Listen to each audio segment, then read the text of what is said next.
د خوست ولایت د اطلاعات او کلتور ریاست مسؤلین وایي چې د انلاین کاروبار، کمپیوټر ابتدایي زده کړو او د ویناوالۍ کورسونه د خوست ولایت په مرکز او د تڼیو په ولسوالیو کې پیل کړي وو. دوی وایي چې د انټرنیټي زده کړو او د ټکنالوژۍ په برخه کې د ځوانانو روزل د وخت ضرورت دی او زیاتوي چې په راتلونکي کې هم دې ته ورته د کورسونو جوړولو او زیاتوالي پلان لري.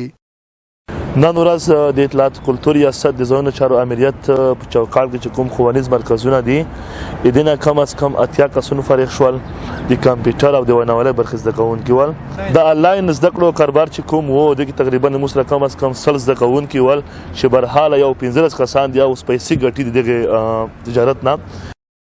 بل لور ته فارغ شوي ځوانان خوښ دي چې دوی ته په وړیا ډول کورسونه کې زده کړه ورکړل شوې او وایي چې دې برخې ته باید لا هم کار وشي. د خوست ولایت د اطلاعات کلتور ریاست سره مو 2 میاشتنی د ویناوالۍ کورس په بریالیتوب سره پای ته ورسو. د خوست ولایت د اطلاعات کلتور د ځوانانو چارو امریت څخه ډیره مننه چې ځوانانو ته یو داسې فرصتونه برابروي. او تر 2 میاشتې راهیسې د ویب ډیزاین برخه کې زه زده کړې کوم.